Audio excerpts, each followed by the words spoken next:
was breaking all the rules. Started out from VA and Now we on the move. Local, we got something to prove. We came from the bottom, Now we at the tippy top. To hold it down for our people, Cause we all we got. It's a Cold world and we keeping it hot with Miss Pint on the mic next to Sheeta Rock. all work over here, still We're having fun. We say it like it is. Ain't no holding our tongue. Go get us on the team and we getting it done. Shout out to Travail, yeah, you number one. It started with a dream that Turned into a vision. The educated new generation Is our mission.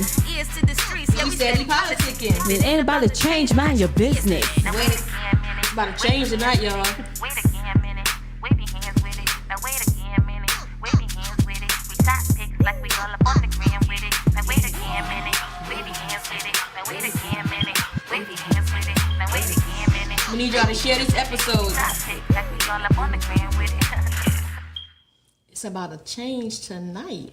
Yes, ma'am. It's about that time, y'all. Today is Tuesday, October the 5th, 2021. And tonight we have a very special episode. Well, you know what, y'all? I say this every episode. Yeah. Because they are. Every episode is fire to me. So if I don't think it's fire, then y'all not going to think it's fire, right? It's blazing.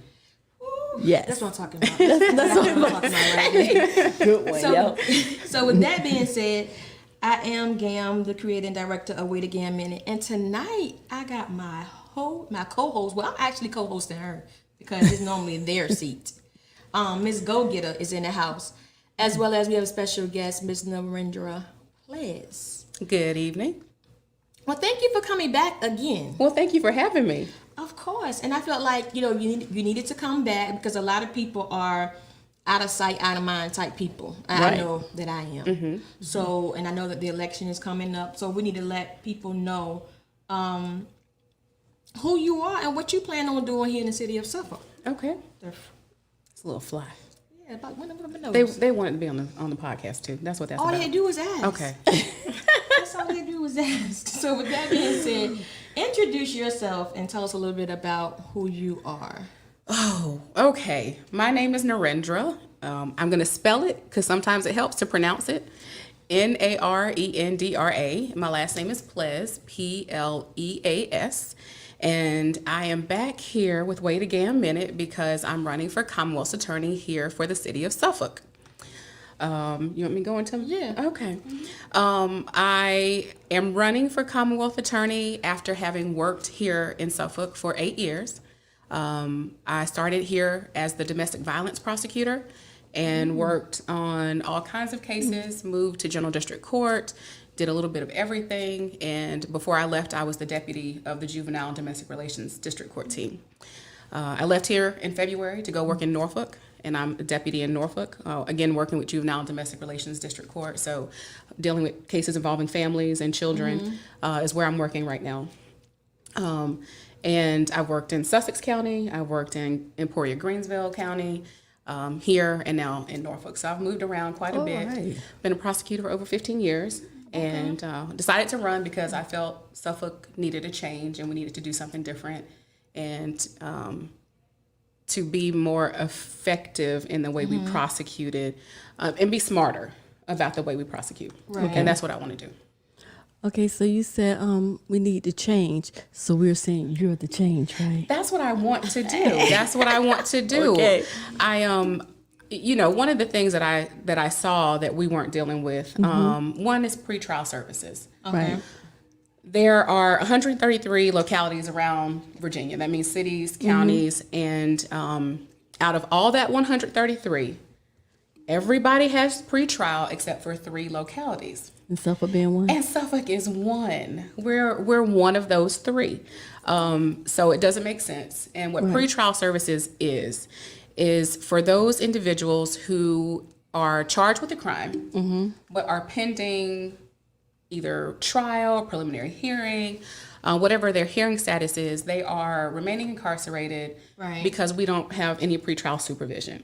What pretrial supervision does, it would allow those individuals to get out while their cases are pending. And we're not talking about our violent offenders. We're just talking about hopefully people who just made a mistake. Right. Right. I was going to ask you that so you can clear that up because you know Yes. everybody be thinking, oh, so everybody's gonna be no. No. You know, you're charged with serious crimes, Right. robberies, you know, sexual assaults or murders and those things, those kinds of things. Those are not the types of offenders or you're right, that we're trying to release on pretrial. Okay. But those who are released on pretrial are supervised. So that means that they'll have a pretrial officer who makes sure they go to work. Or if they're in school, make sure they go to school. If they are not supposed to have contact with someone, they'll make sure they don't have contact with them. They will make sure that they stay clean, or, you know, if alcohol is a problem for them, make sure they're not using alcohol, test them, that kind of thing. So try to keep them from getting in any further trouble while this is pending, and So they can go back to regular life. So it's basically almost like they'll be on probation before they actually have trial. It's almost like a probation where they're kind of like watched. There is some oversight. Right. There is some oversight, but it's very successful. So in the pretrial services across the state that already exist, Right. it has a very high success rate. Okay. And for those who are not successful, they have the ability to pull them back in jail if they're not compliant. So if they're not doing what they're supposed to do, then they go back to jail. So it gives people Options. an option. Right. Correct. So what you do with your option becomes your choice then. But Correct. at least if you not accidentally did something, but you did whatever crime you did, and it might not be a real, well, all of them are bad, I guess you would say. It was not one that's like real bad. There are degrees, Right. You know, even the way crimes are classified, there are degrees of classification. Right. So, you know, we have felonies that range from class 6 felonies, which are the least serious, to class 2, class 1 felonies, which are the most serious. So even within our crimes, we have classifications for different types of crimes. No, I didn't know that. Yes. So No, so maybe that. yeah, so you know, a lesser felony could be a They can class be 6 out. felony, and that could be from 1 to 5 years. You know, they could be looking at from 1 to 5 years, whereas a higher class felony, they could be looking at 20 to life or perhaps life, depending on what they did. Okay, so you told us about one of your things you want to implement here in Yes. Suffolk is the pretrial services. Can you give us like 3 or 4 more other things you would want to do? Something that would really put an impact, or something that would really, you know, have people go, oh, okay, it is about the change, because, you know, you're running for Commonwealth Attorney for the city of Suffolk. But, you know, a lot of people really don't know other than what the Commonwealth Attorney do, or other than, oh, they just put everybody in the city in jail. They just prosecute everybody. Or if the police says this, they just prosecute. Or you basically work and do everything the police need you to do. So a lot of people don't really know that, one, you're for the community, and you only try to prosecute trials or people that are Have menace broken- to society, broken pretty the much. law. Right. Right. Right. You're not just going in somebody's house and say, hey, you come here. Let me go, come on down to my office. Right. Right. Right. Correct. But a lot of people, but you have to think about it, a lot of people, especially a lot of people like us, only time you hear of a Commonwealth Attorney is when yourself or someone you know is in court. And they're the person that's standing on the other side saying, yes, judge, put him in jail, blah, blah, blah. You know, they're not really the ones that's saying, oh, no, judge, you know, I think instead of him getting 100 years, he might can do about 5. So a lot of people like us don't know that you guys, one, have the option to do that. They think you guys just for putting everybody in the city in jail. And- so tell us exactly, when you get in office, what are you going to do, or what can you say to make people understand or feel comfortable enough? So the job of prosecutor, not just in Suffolk, but everywhere, Right. is a job where you have an attorney who is tasked with prosecuting criminal charges, criminal cases. And that attorney has quite a bit of discretion and latitude as to how they deal with cases. And so that is something that we did not have a lot of here. Okay. To give attorneys more discretion in how they deal with cases, how they look at them, how they assess them. Because personally, having worked with a lot of the attorneys here in Suffolk, I think we have a good set. We have very highly educated attorneys, highly skilled attorneys. They've practiced for a number of years, usually in other places before coming here. So they're very experienced attorneys. To give them more latitude and discretion in how we deal with cases. I think that's what we're looking at right now. That, as you said before, what people don't understand perhaps is that at the end of the day, it's not always the Commonwealth Attorney who's making a decision about perhaps how long someone spends in jail or how long someone spends in prison, that the judge plays a large role in that. But prosecutors do have more discretion about how they will present cases to the court, how many charges they will present to the court. And, it's a balancing act sometimes. Some people don't understand. You may have a person who's arrested for one charge, right? And as you investigate further, you find maybe they committed, 5 other crimes against 5 other victims, and you have to bring additional charges because you have 5 other victims out there. And so where they might have started with 1 charge, now they end up with 6, and some people think that might not be fair. We have to balance that with, if I have a victim out there who's been victimized, I can't just say, oh, it's okay because we got 1 charge on them. Right. That may not necessarily be what's fair. What's fair. So we have to assess that. In this particular case, is it fair to me to bring those additional charges, or perhaps there's a reason for me not to bring them? But I still have to make an assessment, and sometimes that perhaps bringing an additional charge is what I need to do. And needing to do for the other victims? Correct. Correct.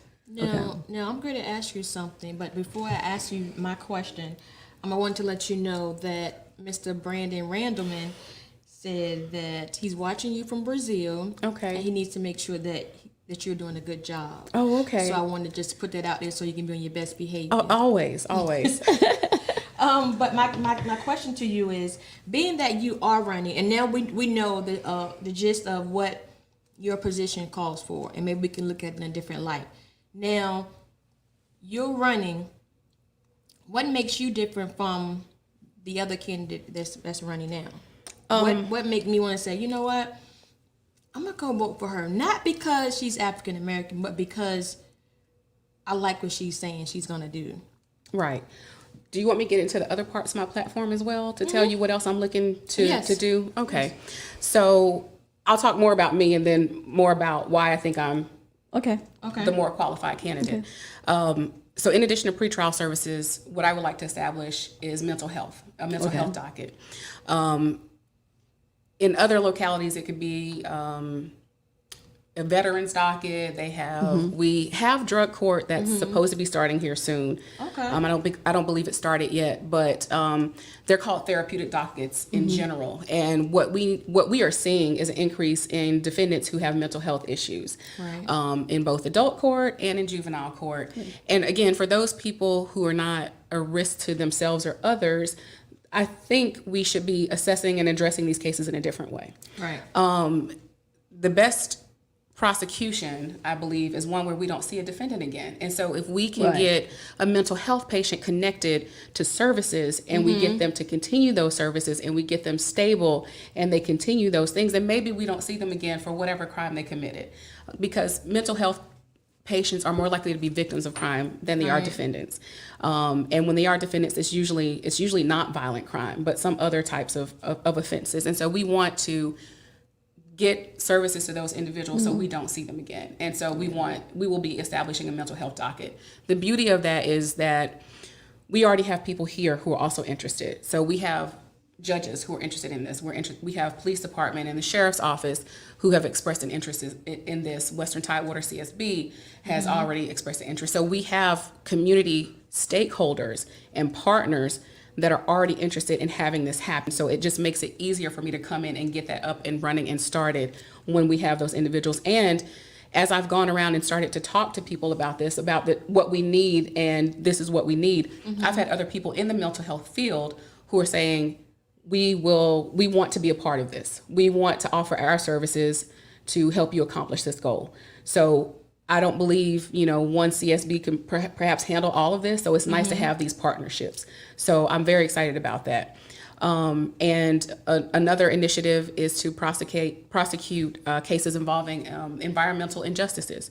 We have people who are using Suffolk as a landfill, as a dump.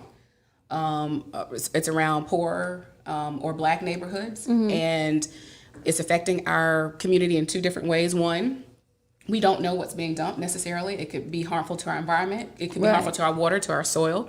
That affects our future generations. It could affect us. And we still have to pay for it to get cleaned up. It can't just stay there. Right. And I don't know about you, but I don't want to pay more taxes for some cleanup that someone else, a mess someone else created. So what we have currently is a structure where we're not going after these cases. In one particular case, I know we lost out on having funds because what happens is when the people are convicted of these crimes, they're fined, and they are large fines. And so these large fines, when they are actually fined, go to help pay for cleanup or go to help pay for environmental education. So it doesn't go to the city of Suffolk. It doesn't go to the Commonwealth of Virginia. It goes back, it's cyclical to help with this particular issue. Now, so I've learned something today because I never knew where the money go for the fine.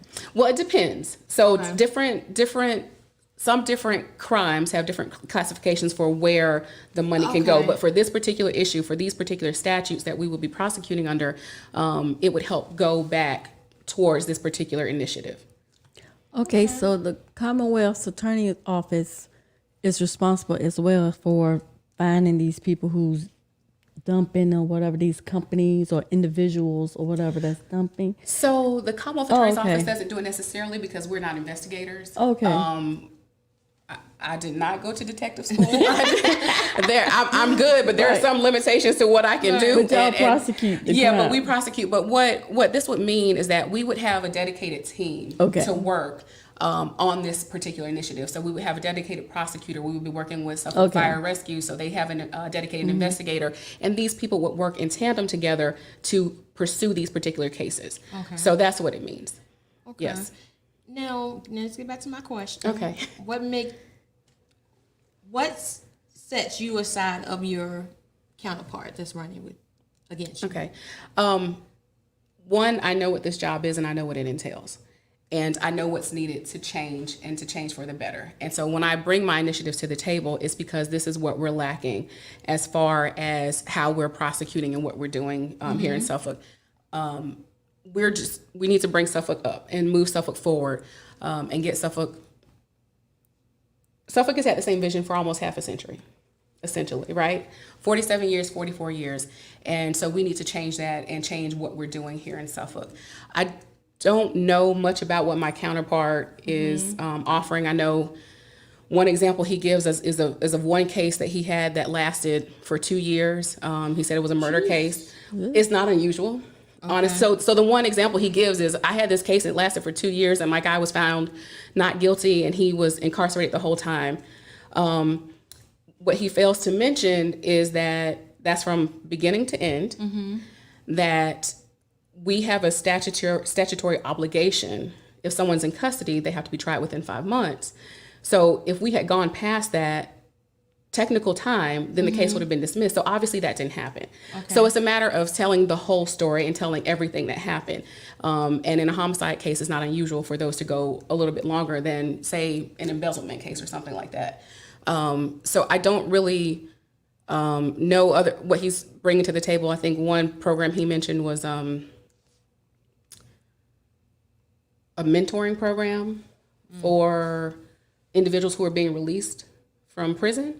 Okay. I think that's what he mentioned. And I'm not necessarily opposed to anything like that. I think it would be good for people who are coming out, reentering society. A reentry program. And that's not necessarily a bad thing. I think the jails and the prisons and perhaps the public defender's office would be better equipped to handle handle that type of program. But I'm not opposed to it. I think that's otherwise a good idea. But as far as what the what the prosecutor's office does, I think I have a sound plan and platform for what we need to bring change to Suffolk. And what I envision is something that can be done. That can be done, and it can be done in 4 years. So the position that what you're running for is for 4 years. Correct. So now with other debates and stuff like other, you guys don't have a debate like they do like in the politician, in presidential race and all presidential. I guess we're or- not important enough. I'm not sure, but Very important on the local level. Y'all are very. I important. believe we're important. I know we're important. But when it comes to national politics, we're not important. It's unfortunately, when you're looking at politics, you put big money into presidential races, big money into governor's races, big money into, Senate and other legislators. But, local level, we sort of get left out. And that goes along with how people vote too. That we're so quick to go vote for national, Correct. but we don't vote locally, which locally affect us every single day. Correct. But we so quick to be like, oh, I'm gonna vote for the And president. Correct. And that goes back to what I said earlier as far as like voting for Commonwealth Attorney. A lot of people just don't know why because of the negative experience or impact that they know comes with Commonwealth Attorney. What they do. They don't know that you have like you can come up with different ideas. Maybe it's to pass, Commonwealth attorneys that's been in the office that they just experienced. So they don't know anything different. So that's another reason too why a lot of people don't So vote go for- back to education. Right. Correct. Right. And then it's like, how does it really benefit me? Like, okay, she's the Commonwealth attorney. And then, most people into this thing now of they're not going to snitch or they're not going to tell anything. So it's like, why am I voting? I'm not getting in trouble and I'm not going to snitch. I'm not going to tell anything. So she's not going to do nothing but just arrest all of us or lock all of us up. And that goes back to, what I have heard before in reference to, and you just, tell me how you feel about it. There's some things people say about, oh, she's just locking up all the black folks. And that's what most Commonwealth attorneys do. What do all you black say? folks, Ms. Go-Getter. Yeah, she just lock up black people. Yeah. But how do you feel when you hear that, or if you even heard it before? How does that really make you feel? Like, what is your comeback to that? To let the person who don't know and they're just listening to that person that made that comment, Right. and they really don't have no understanding, but they had this other person come and say, hey, she's just gonna lock up all the bad people, da da da. What do you say to that person to get them to understand exactly what you will and would not really be doing? Right. Well, one thing I don't do is prosecute based on color. Right. Right. For me, I don't care who you are, black, white, red, green, blue, male, female. Right. The cases that I get are allegations that you've broken the law. Right. And I'm looking at those allegations and I'm looking at the whole case. I'm not just looking at, what it is that they said you've done. I'm looking at your history. I'm looking at what you've done, in any impacts that you've had. So you're trying, and I think maybe people don't realize that we really are assessing cases like that. We really are not just looking at the black and white, this person committed this crime, this is the penalty for the crime, and this is what they should get. It's far more complicated and complex than that. Right. And we are looking at it from all of those angles. So when you're talking about looking at a case, yes, I do see perhaps a black male in front of me Right. who committed this crime. What was happening when he committed this crime? Right. Was there something, is this an assault and battery? And did he end up, perhaps assaulting his mom because something else was going on in the home at that particular time? Has this happened before? Did she have charges against him? Has he ever been in trouble before? Has she been in trouble? We're looking at a ton of things Right. to make an accurate assessment about how we should be proceeding with the case. So it's not just a matter of, this person, black or white, comes to me. That's not how I'm looking at it. That's not how I'm assessing it. And, this job is a prosecutorial job. Right. It doesn't matter who's here. If someone is accused of breaking the law, they're arrested, the police are going to bring you that report, they're going to be charged. You will take over that case. Right. So me being black, someone else being white, it's a prosecutorial job. That's what the job is. And you're doing your job. And you're being fair, firm, and consistent with it. Right. Now, being that you are fair, firm, and consistent, a lot of us, I'm going to say us, figuratively speaking, we don't know. Just like Ms. Go-Getter said, we don't know. And we listen to what other people say. So with that being said, what would you say to someone who has no knowledge? If you go and knock on their door and you talking to them and they say, well, get away from my door, or I don't like you, or I don't know. What would you say to that person at that time to get them to just have a little understanding of what it is you trying to do. What I do tell them is that, and I'm not trying to boast, is that you want someone like me. You want one who knows what this job entails, what it's about. Right. 2, you want someone who's fair. You want someone who's going to assess the situation, look at it, analyze it, be logical about it, and know that you are being treated just like everybody else. Right. And that, no one is getting a preference because of X, Y, and Z. And I think, for this job, that's what you want. You don't want to know that I did this crime, someone else did this crime, and they walk away and I go to jail. And we're, equal. Right. That's not justice. People need to know that when they're going to court, when they're going through the system, that they are being treated fairly. That's important. And so I do want people to know that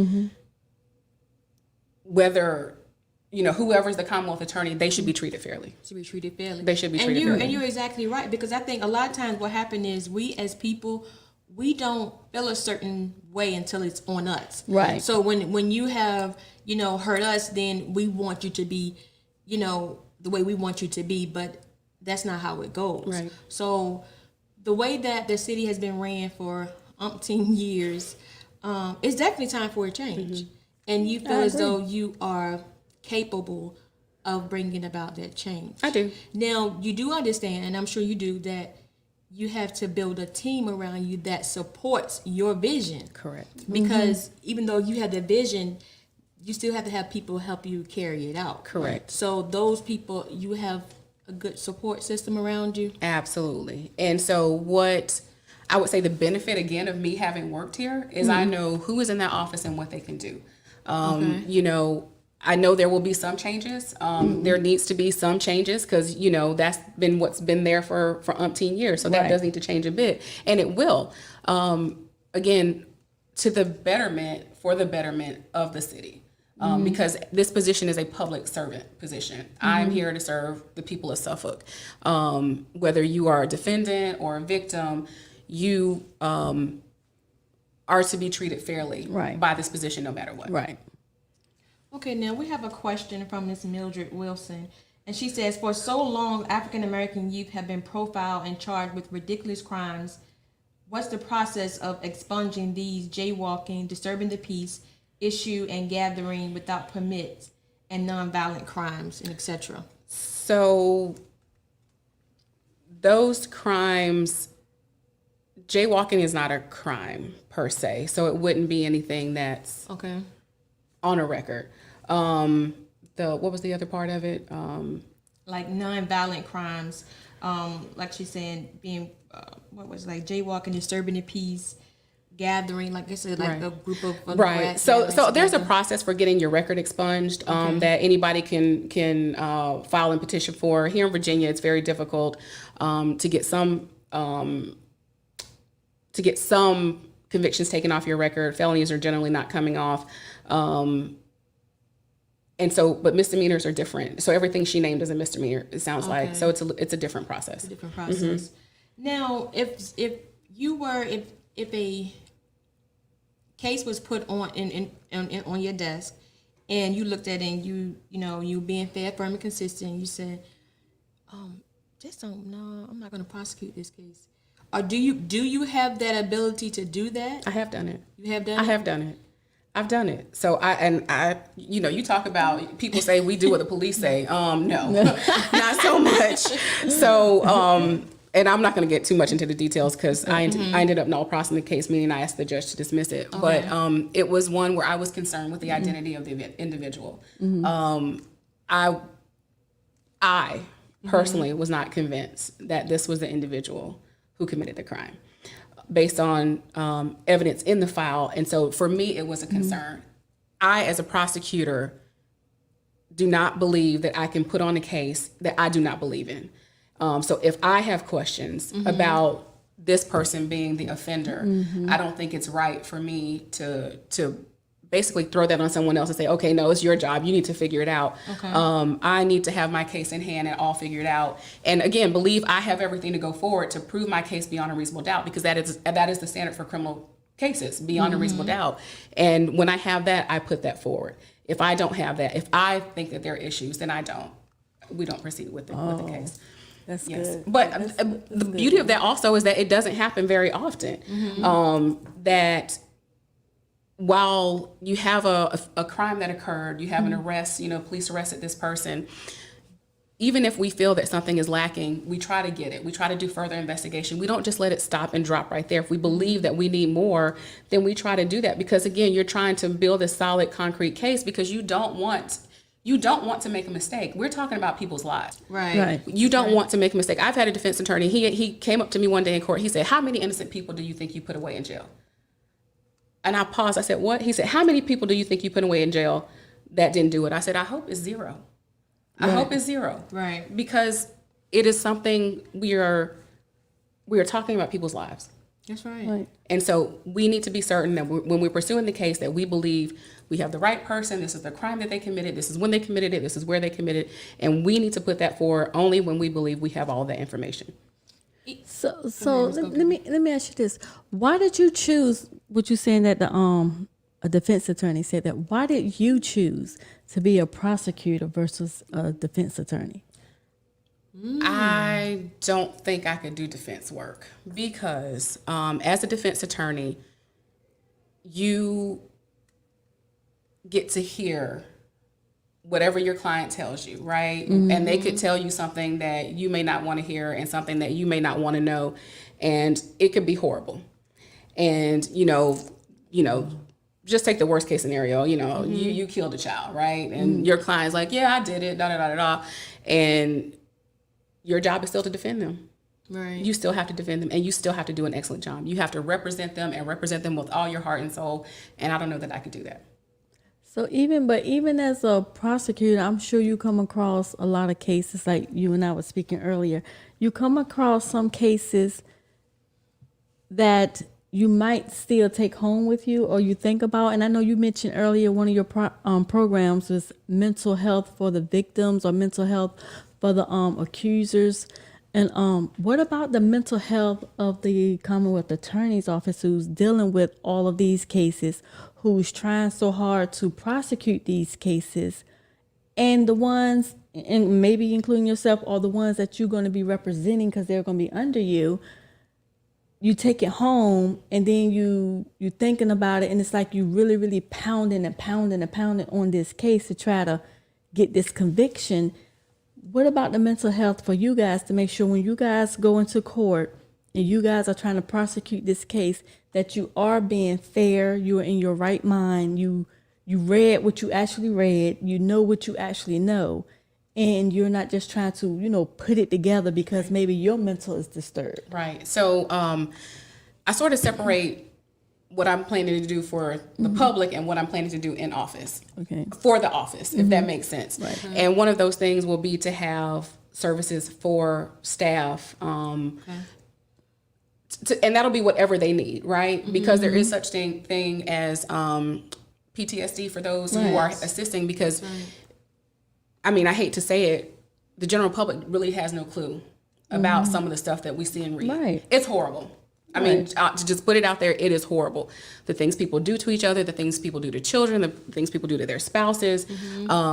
It is really quite bad. And so when you look at that and you take it home, and I told you before, I try to separate myself from it sometimes because it can be truly horrific. But you still, I'm the one who has to introduce an autopsy photo. I'm the one who has to look at an autopsy photo over and over again, or a forensic exam of a sexual assault victim. I have to look at that over and over again. I have to talk to them over and over. Those are the things that can really bother you. Right. And so you do want to make sure that your people are not suffering from, any type of PTSD related to having to deal with these cases over and over and over again, because just because you get it and prosecute it, it's not just one thing, it's every day. You're always working on it. You're talking to a victim, you're getting the examinations, you're making sure your evidence is filed, you're reassessing that case, your hand is always touching it until it's resolved. And even then after that, they file an appeal. You're working on the appeal. That could last through the Court of Appeals. It can go to the Supreme Court. It's not over just because the case is over. And that's a good thing that you are thinking about their well-being as well, because like you said, you're dealing with the case and then all that comes along with the case. whether it's whoever's been victimized, their feelings, and it's a lot. So you are looking out for the well-being of your Correct.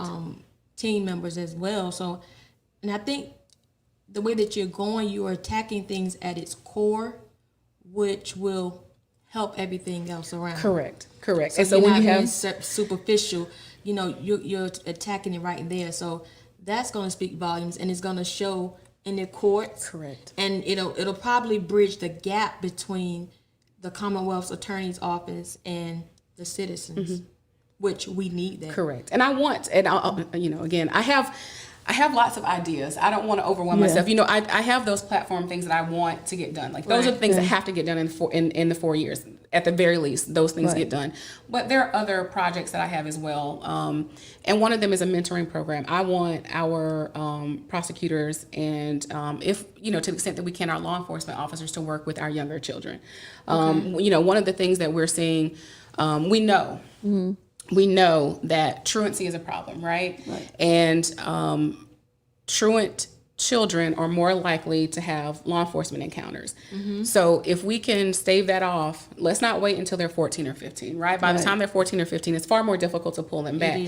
Let's start a bridge with kids younger so that we can keep them, interested, engaged, and you have that connection that if you have a mentoring program and your law enforcement is invested in your children and your children are invested in your law enforcement, that creates a community connection that you can't just replicate in any other way. That way your law enforcement officers are always seeing your kids as kids.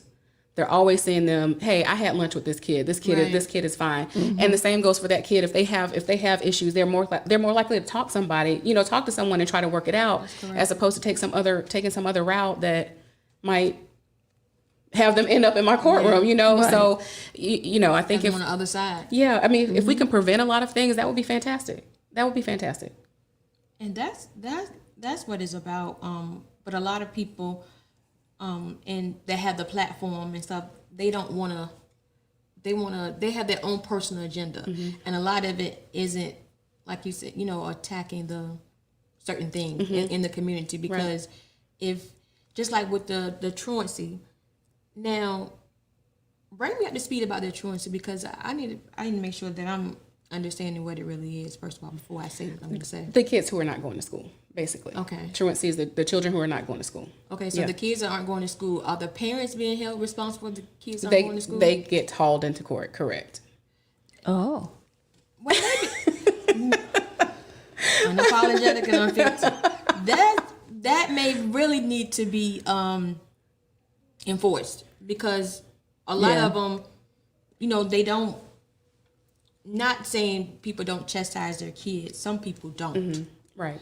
So, and they wait until they get in the system, and then they want to blame everybody else. But I believe if that's enforced, then that's a step in the right direction too. But again, it holds them accountable. Correct. I'm not saying not hold them accountable, but what I'm saying is a lot of our cases are, older kids.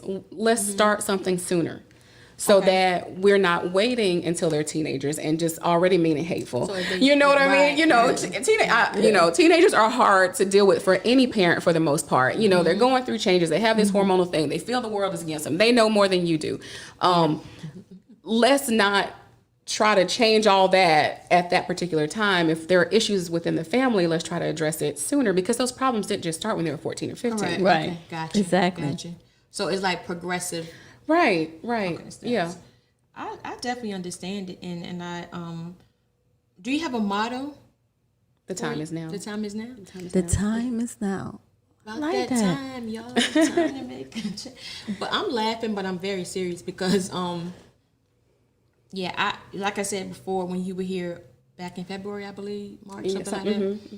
I didn't know anything about the Commonwealth's Attorney race at all. I never knew that it even existed. Okay. Me either. So we even though Suffolk is behind, we are moving along. Right. And we do need someone to be able to usher us into the new whatever is going on Right, now. right, and I'm proud of you because last time you were like DA. You kept saying DA, Right, DA, that's what I was gonna say. yes. That's But what I was thinking. You know, I but you didn't got know if I kept Commonwealth's saying Attorney DA. now. Yes, so I mean, we're making progress. Right. We're all making progress. Slowly but surely. Yes, And Yes. That's all it takes. That's all it takes. One person at a time. correct. Correct. And then you have to have someone to care. You know what I That's mean? right. And That's so, right. and I care about this position. I'm running. So first of all, running for office is not something for the faint at heart. You know, you really have to believe in what you're doing and why you're doing it. And I'm running because I wanted to make a positive impact, not, you know, the personal agenda. I just felt we were not, as prosecutors, doing the best that we could. And that needed to change. So is that what pushed you over to go ahead and say, hey, you know what? I'm going to run.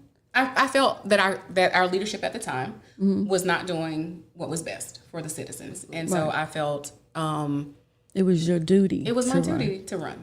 And so here I am. Well, I'm glad you felt it was your duty and you actually listened to it and you're taking the baton and moving forward. I didn't listen to it at first. You know, it's like one of those things you pray, you get an answer, and you're like, I don't like that. So you do it again, and you keep hearing the same thing. And because it's you're out there. Like I like talking to people, I like meeting to meet people, but I'm more so introverted. So, you know, talking to people all the time and being open and out is not my norm. Right. So it takes a lot, you know, for you to do So this that. is kind of new for you. Oh, very much so. Yes, ma'am.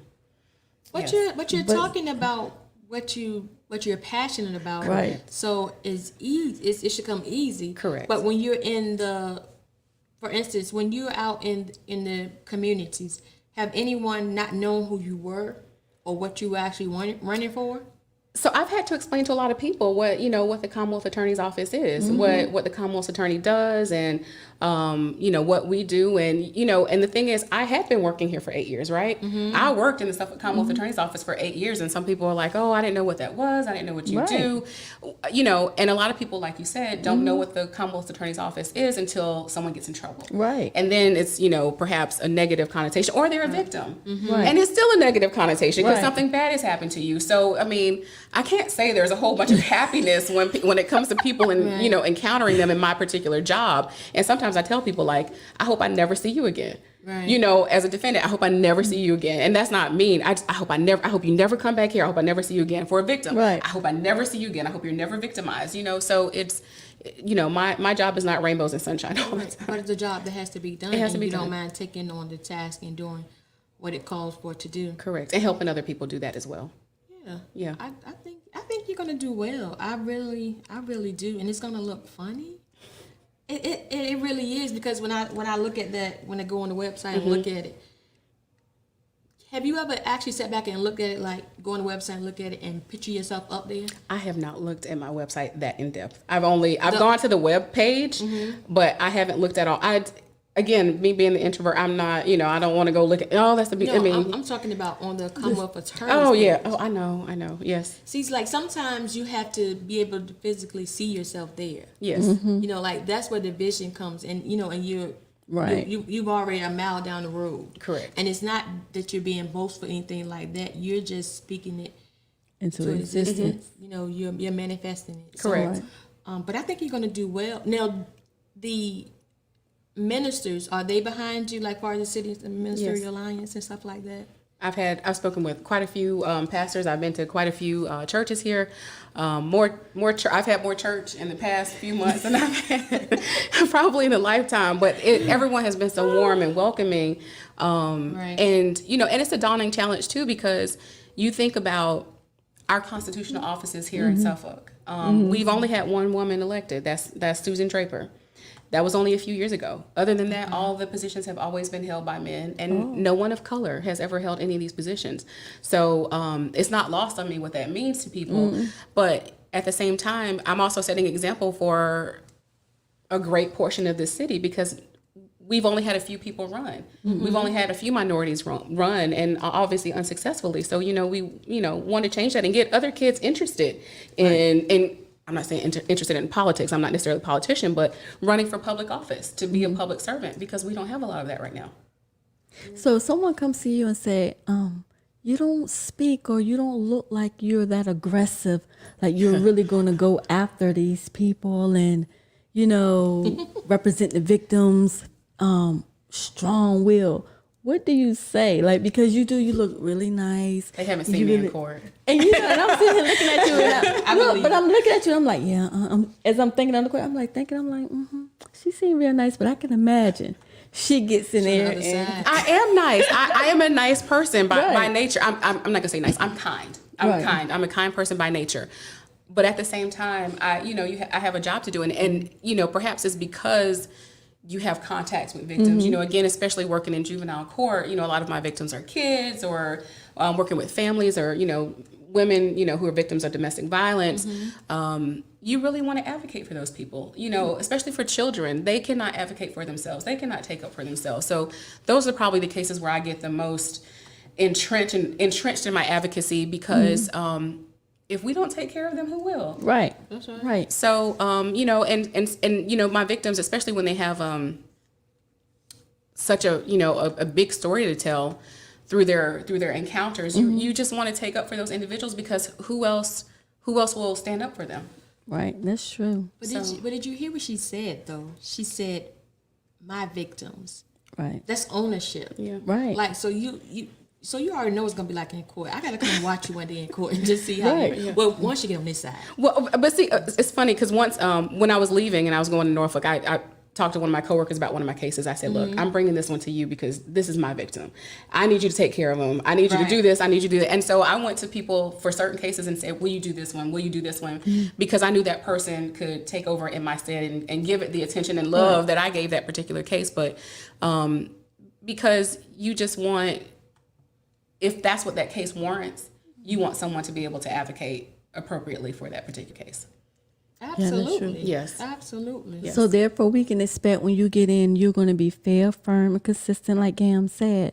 So, a lot of people as well, and even myself, sometimes, when you're voting for public figures, whether they're, politicians, I know you say you're not a politician, but it almost fall under the politician realm because we're voting for you. Right. Yeah. Politics. So a lot of people get into the positions and everything that they say they're going to do is kind of like they backpedal. Oh, no, ma'am. Or they play it down some. They're not as aggressive or as firm as they say they're going to be. They play it down and they go with the flow. Now, I know now it's a man that's a Commonwealth Attorney right now. Right? Correct. So you would be the Commonwealth Attorney when you win. So will you have other men up under you? So I will be the boss. So everyone Right, you would who's be under the me, boss, yeah. but So will you have men, men under women, you? correct. Okay, That would be I didn't know if there was Tennessee. other men. Right. So my thing, would you go in there like if one of your colleagues or whoever's over you, whatever, say, "Hey, we want you to, play this case down a little bit," but it's a She's case the that boss. But I'm sure it's someone else that you do. You report to anyone else? You wouldn't report to anyone else. The people I report to are the citizens. The citizens. So there's no one else that can come in and say, "Hey, we need you," or a judge or anything. Because I heard there was like a lot of behind the scenes. I told you before, I watch Law, or a lot of politicking behind the scenes. No. And they be like, "Hey, we need you to play this one down a little bit because blah blah blah." Ms. Do you think you'll be firm? I don't see that with her though. I don't see that with her. I really don't see it with her either, but sometimes, the people out in the community, everyone has issues with certain things, so it's a question that has to be asked because people really want to know, are you going to be firm? Are you going to really be fair? Or are you going to get in a position and do like a lot of other people that we all have kind of like witness, say one thing, then when they get the position, you don't hear nothing, you don't see nothing change, and then they're out. Nope. And they play along with everything that's going on. No. So my position on this is my position in life. Nothing is guaranteed, right? Right. I get in, I have 4 years. Right. Maybe I could be reelected, maybe not. But I have 4 years to do what I said I wanted to do. Right. I have 4 years to accomplish the things that I said were a priority. If it makes no sense in my mind to go through all this, because I'm going through all this, and to do nothing at the end of the day, that's just silly. You know how much time and effort and money has been expended, and people who have believed in me and who continue to believe in me and support me, for me to just say, "Oh, I'm here now and I'm done." Right. 'Cause No. this is like a second job right now. Yes. Because you have to like make appearances. It's like Yes. you're a celebrity. You're making appearances here. You're speaking here, and then you have to do. I guess your fundraisers. You have to collect your money to pay for all of this stuff. Yes, ma'am. Yeah. So this is basically like a second job It right is. now. It is. It So is. you have to go to work, handle all your cases that you have on your desk. Come home and still. Come home and still make appearances and But she's talk to just, people. but what she's A doing trooper. now is she's just planting her seeds. Mm-hmm. So it'll pay off. It'll pay Right. off because the people that I see supporting you, because I watch a lot. I do. I may not say anything, but I watch a lot. And the people that you have supporting you, they have supporters. So it's just a big relationship support. thing, Right. So, and a lot of people have influence on Correct, people. correct. So, and if they feel good about what you're doing and they're backing you, it's no way that you cannot win. And we do have the early And you're voting, not being right? shiesty. Correct. No. Going out saying no, shiesty stuff. no. Yeah, you keeping it real. Yes. You have to. You have to be true Right. and genuine. Yes. So now, as far as early voting, where can we go to? Yeah, or tell do us early about the vote? voting. So early voting started September 17th. Okay. You can vote at the registrar's office for early voting. I think the last day is October 30th, and that's a Saturday. From the hours of 8:30 to 4:30. Okay. Just go to the registrar's office. I've already voted. Yay. I got my little sticker. So you just go to the office, the registrar's office, to vote, and have your ID with you. There are lots of IDs that they will accept other than a driver's license or passport. So if you have any questions, you can go to the Virginia Elections Board, or you can go to the Suffolk registrar's office to see what else is acceptable. But you go and you take your information, they give you your ballot, you vote, and you get your little sticker. Okay. And there are 2 Sunday votings, the 30th, and I believe it's the 23rd or 24th. And there is those are Saturdays, and there's one Sunday that's in the afternoon, I believe, from 1 to 5. Okay, so we have no reason not to vote. Correct. Because it's been put out there, it's been plastered all over the city. Yes. All over the networks in the city. And not only just do people in Suffolk watch us, people watch us all over, but they may know somebody. Right. Somebody knows somebody knows somebody. Right. They can get somebody in his seat. Right. The time is now. Right. And there's also November 2nd, like traditional voting, right. traditional election day. Yeah. So, yeah. In November, but I'm just saying we have no reason to drag our feet on it. And that's the thing too, and that's what I tell people when we start talking about voting, and we start talking about specifically voting in our communities, right? In Black communities, in female communities. What we need to recognize is that we had to fight for that vote here. And it wasn't that long ago. We were still fighting for it after we had, quote unquote, won our right to vote. Right. And I don't care if you don't vote for anybody. You need to go there, get your ballot, that's right. and exercise that right, because you look at other states and you look at the drama that they're having with voting, and don't take this right for granted. Don't take it for granted. Go vote. You should vote every time, whether there's if there's a primary, if it's a national election, if it's a local election, if there's a referendum, if there's anything that's on there, we have to exercise that right to vote, because people want to take it away from you if you don't. Okay, we have a question from Ms. Shonda Riley Croker. She wants to know, what can the citizens do besides vote to help you? That's a great question. We need volunteers.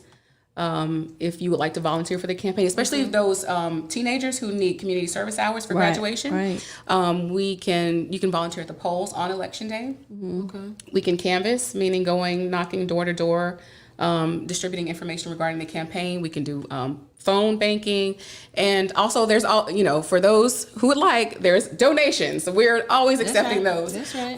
You can go to @Blue. I am the Democratic nominee for this position. So @Blue, and you can pay on @Blue. You just put in my name, Narendra, and my last name will populate, and then you can vote on @Blue. @Blue. Yes, ACT, ACTBLUE. Okay, now as far as someone looking to help you as far as canvassing or working at the polls, how would they go by doing that? So you can send an email to the campaign, and the email is Pleas for Suffolk VA, PLEASFOR Suffolk VA @gmail.com. Pleas for Suffolk at plus4 Suffolk VA at gmail.com.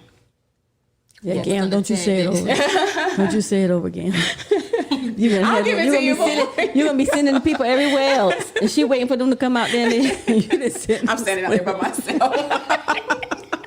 Where do people go at? Look, I was like, look, don't worry about emailing. Look, we're just gonna text and tell her when y'all gonna be there because email. I don't know where it's gonna go. Right. I don't know where it's gonna go, but Okay, so that's Plans for Suffolk VA. Yes, at gmail.com. And that's for to canvas, work the polls. Yeah. But say your donation. Yes, that Say would it be great. again. Act Blue. ACT. ACTBLUE. Okay. okay. Miss Joan Russell Turner says, "Can you please explain the word Democrat that is not behind your name on the ballot, please?" Oh, okay. That's a good question. So, for our governor, lieutenant governor, attorney general, they can run with a party, and on the ballot, it will be shown whether they're Republican or Democrat. So there will be an R or a D. By law in Virginia, constitutional offices, so that means Commonwealth's Attorney, Treasurer, Clerk of Court, Commissioner of Revenue, and Sheriff, those 5 constitutional offices, are not allowed to have a letter behind their name. That's just what the law is. And so you will not see on the ballot. So if you're trying to vote party line and you're looking for the D straight down, you're going to miss me because there will be no D by my name because they won't let it be there. It may not be no D by your name, but I'm sure your name isn't common, so therefore it's gonna stick out. It's also the first one. My name is the first on the ballot. So, yes. If you get a ballot and don't have a name of the first one, tell me the new one. Tell me the new one. Narendra is first on the ballot. Oh, okay. So, I've seen it for But myself. that's did just it myself. odd that, I never, and this is sad to say, and I guess this goes back to like what Gam said, and I even agreed. I really didn't know that they had like a voting for Commonwealth Attorney. But I guess if I'm looking, and I would probably be looking for you like, oh, I know, I'm pretty sure, or maybe hoping that she's Democrat. Okay. And if I didn't see her there, I'd probably been like this. Which one is it? But I guess that kind of plays, well, I don't know why. Well, it will say Commonwealth's Attorney. Your ballot will list all the positions that are on the Right. ballot. But if it's like more than one of you running, and I only want to do a Democrat party, then I would be stuck. Yes. Because then I'd be sitting there like this, well, which one, eeny, meeny, miny, mo? Right. Trying to figure out which Right. one. But I wonder why they won't allow you guys to have a party. In my opinion, me personally, I don't, vote along party lines. I vote along the person. And what if they are saying they're gonna do some of the things that directly affect me. And what I Only got if you going know on. about that though. Like you wouldn't know about the Commonwealth Attorney, so I would skip that. I ain't gonna lie. Right. I would And some skip people it. and some people do. A lot of times I just skip Correct. it. And so and you've I've seen never even and you will see that. What's So what that? people will do is they'll vote and then they will skip over that position if they don't know who the person is or Right. what they're representing or what they stand for. Right. And that's me. Right you there. can't hold me accountable because I don't even remember voting for that person. At I'm all. pretty sure I you remember didn't the vote. name. Oh no, I have always exercised my right to vote. No, I'm talking about for that for that particular No, position. I'm pretty sure I voted For Commonwealth Attorney. based on the name that I knew for all my life, Right. not knowing what the hell I was doing. Well, but consider again, in Suffolk, there's only been one name. There's only been one name. Right. Oh, so then you didn't have to Very worry about popular- picking nobody popular, else. yeah. There's always been one name. I mean, you can also go into a ballot and not vote for someone. That's Right. that's That's your me. Yeah. That's so, me. I did. Yes. Well, I know you've been in the churches and all of that, and that's a good start too because that's what most of us are, and we listen to our pastors and bishops and stuff like that. But podcasts are good Yes. because especially like now with the way the world that we're in now, and more people get to hear you and see you. So Correct. you're doing wonders. You're gonna do great as the Commonwealth Attorney. Thank you. Just don't forget about us. I'm Oh, not no, saying I ma'am. don't want any favors, none of that, because I won't be before you. I know that's right. Bet your bottom dollar on I that. hope not. I hope not. In either I'ma see capacity. you. In either capacity. I don't Either want you to be a capacity. defendant or again, I Either. prefer not to see people at my job. You know what I mean? Either capacity. Correct. You said a mouthful there. Correct. But I'm gonna be behind you, cheering you. You know what I'm saying? And if Wait Again Minute can do anything, we're gonna help you as much as we can. And I don't forget people, you know. You see me So, say, hey, girl. I'm like, I don't know who she. No, I'm just. I'm say, well, hold on now. I'm just waiting for 4 years. Right. So you know what, DA. But I thoroughly enjoyed you tonight, and to get people to see you in a different light, you know, Right. more relaxed, but you're still on your A game. You know, like you say, you got Brandon watching you from Brazil, so Always watching. He's the.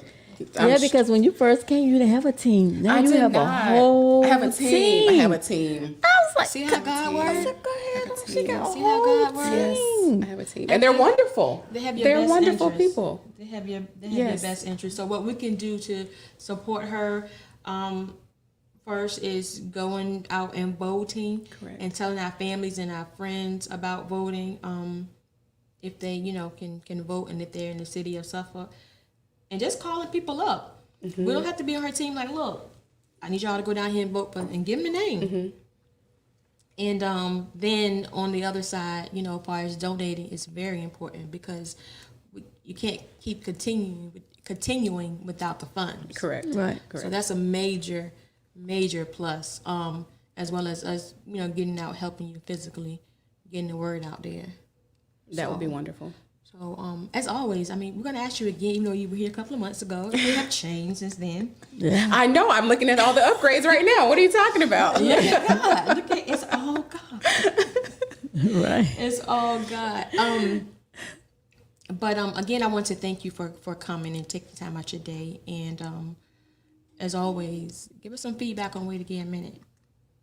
Like what you think about Wait Again Minute, or, you know, some constructive criticism or any little thing about us. I think y'all are great. I mean, I told people that the first time. I was like, they're just so wonderful, and I was so nervous, and they were just, you know, we're gonna ask you questions, and this is what's gonna happen, and same. I like, you know, this conversation. You have questions. You are the citizens of Suffolk. That's you right. you Right. represent them, and so what you're asking, you are. You are. And people don't know. And so what you're saying to me, and so a lot of this too, I take for granted, right? Because this is what I do. This is what I've done. And so I take for granted, and, you know, I'm a prosecutor. This is what we do. And, you know, people think that we just do what police tell us to do. Right. Not understanding that's not the way it works Right. at all. And so this is a wonderful opportunity to be able Right. to explain, like, that's not how it Exactly. really works. You know, some of it can be like Law and Order, but some of it's very much not like Law and Order. Right. So, you know, welcome that opportunity to be able to explain. Right. Right.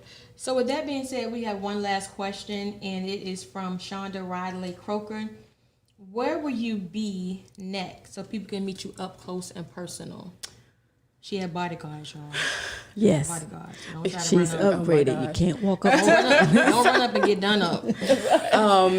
I will be out and about this weekend at Peanut Fest.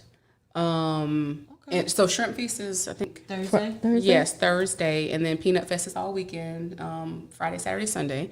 So I will be out at Peanut Fest under the tent so the Democratic Party is having a tent, and I will be under that tent with them. So if people wanted, or perhaps walking around, but I will be out this weekend. All right, Okay, so you can catch her at the Peanut Fest this weekend. Yes. catch her up. So if you have questions, those burning questions that you just couldn't get through tonight, come on out. well, we're gonna. I won't see you, said Okay. at the Peanut Fest, but she's out in the community, so there's no reason why you don't know who she is unless you're not on social media, you're not going to church, and because you've been out there in the trenches. So, And I think another thing that people don't realize as well is, because I've had this question come up, people will say, well, why are we just now hearing from you, blah, blah, blah. And, what a lot of people don't understand is I was working for someone for these past 8 years. And when I started this process, I thought I was running against him. I thought I was running against my boss. Right. So if I'm running against my boss, it's not so easy for me to come out and start putting myself out there until, I left the office, which was in February. So, when you look at it from that particular perspective, I just want people to understand that it's, there's only so much you can do when you're doing it against your boss. Yeah, because how would that have worked? It would not have. It would not have. it wouldn't have worked. I don't believe so. It should. But I think you know what? Because I think it would have worked because one, you've been under his leadership, whether directly or indirectly. So you had time to sit back. Well, I don't know. It depends on how long you would say you were going to run, but you had a good amount of time to sit back and watch and strategically plan how you're going to move, right? So he's going on doing his thing, the same thing for 44 years at least. So nothing has changed. Correct. But the world is changing. Correct. You have a couple up on him. But also, and like most other people, I do need to go to work. So, Right, you know, right, it's right. you just never know what kind of, You and I'm don't not make saying it difficult. Right. I don't want to make it difficult. I didn't want that, you know, either. And I wanted to be able to go to work and not be, Obviously, he didn't either. right, you know, and that could have been the reason why he been the only one on the ballot too. well, you know. But it happens, and look, it doesn't It's your matter. time. That's water on the bridge. Right, We're right, here now. right. The time is now, so we're moving forward. Correct. Right. When November, so you'll find out November the 2nd. As the results come in that Results evening. come in. So Are you you got your having speak- like a party? I will be. Gotta work on that as well. So in addition to all the other stuff I'm working on, we'll be working on that because I do. I feel I owe it to people who have been so wonderful during this process. So y'all already have your invitation. I can't tell you where and when, Right. But you're invited. Y'all heard right. But you know, just for everyone to get together and gather and to watch the results come in and to just fellowship and for me to say thank you. You know, because I do want people to understand that I really appreciate all the help, all the support, all the warmth, all the prayers that have been offered up and given to me, and the dollars. You know, you know, people have put a lot out, Right. and I respect that and I appreciate that, and I want people to know that. Right. Well, Okay. we're gonna know that and really realize it once you get in office and you're doing what you say you're gonna do. Correct. That's how you're gonna get it. You know, Let right. everybody Get the know. praises. And tell 'em, yeah. So it's gonna be awesome. So you'll find out that night, or as they come in, and then you're going office January. January. January 1.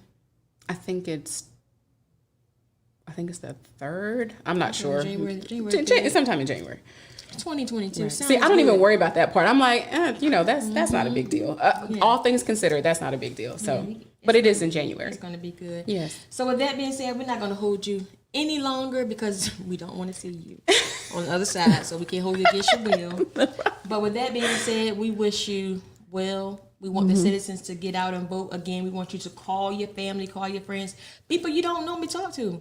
If y'all not talking, say, hey, I know we're not talking, but I need you to go vote. Right. I need you to take your ID and go up there and vote. Exercise your right to vote. Just exercise your right to vote. Just Right. please Exercise vote. your right to Please vote. vote. Yep. But Vote with that early being or wait till said, November 2nd. One more time before we go. Get on that information for donations and volunteer right quick while we closing out. Act Blue, ACTBLU is for donations, and you put in my name, Narendra, Narendra. And for those who would like to volunteer with the campaign, Pleas with 4 spelled out, Suffolk, VA, Pleas for Suffolk, VA at gmail.com. Give them that email one more time. Pleas for Suffolk, VA at gmail.com. And we're going to actually pin that as well. So with that being said, guys, we're going to get on out of here, but we're going to wrap it up with our song because even though you about to be our Commonwealth Attorney, we need you to bop to our song. Right.